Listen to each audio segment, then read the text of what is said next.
Don't call me Corey Baker, call me Marc Copage, 'cause I'm not Julia's son, not anymore. Don't call me Corey Baker, call me Marc Copage, 'cause I'm not Julia's son like I was before. Look, Ma, I'm on TV. My father had done bit parts on television and in the movies. Mission Impossible, The Man from U.N.C.L.E., Bewitched, Star Trek, to name a few. I was with my father when he stopped by to see his agent one afternoon to drop off some headshots. The agent asked my father if he thought I might be interested in going out on this audition.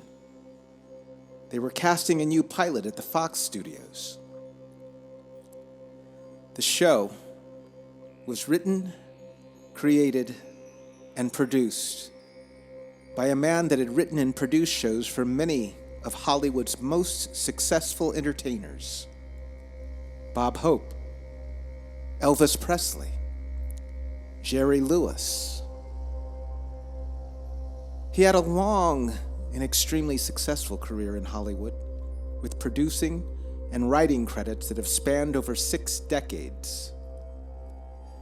Uncle Hal is what I affectionately came to refer to him as.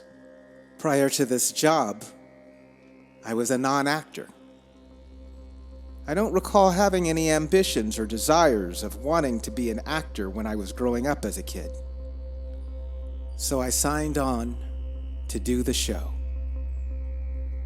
By the time the pilot aired, the title of the show had been changed from Mama's Man to Julia. There was a lot going on in the country around that time.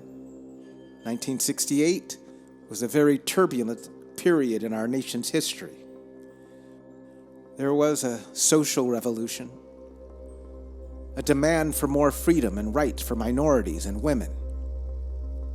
The Vietnam War was going on, an anti-war movement, marches, protests, riots, hippies, a sexual revolution, a questioning of authority in the government, and the assassinations of Dr. Martin Luther King Jr.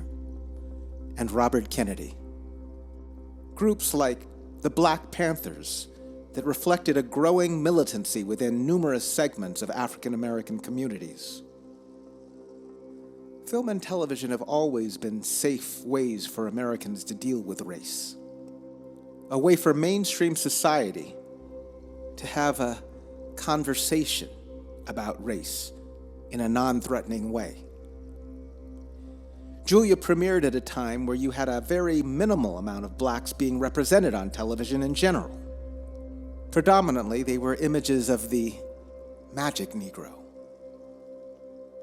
Negroes that appeared to be quite happy cast in roles of servitude. Up until this point, African American women were primarily portrayed in the media playing subservient roles as mammy-type characters and domestic servants. The year Julia premiered was a year of turmoil, a year of tragedy, and a year of change. Just prior to the show's premiere, 67% of all African American children still attended segregated schools. Julia represented hope. Julia represented change. Yet, Julia was still a non-threatening enough role model to be consumed by the American public. The whole thing was a bit odd to me, and rather ironic. Here I was, in real life, a child who was being brought up solely by his father without a mother, cast in the role of a child being brought up solely by his mother without a father. I wonder if my real mother ever knew that I was on a hit television show in the United States that was watched by millions, that the show debuted at #1 in the Nielsen ratings and that for a period of time was one of the most watched television shows in the nation.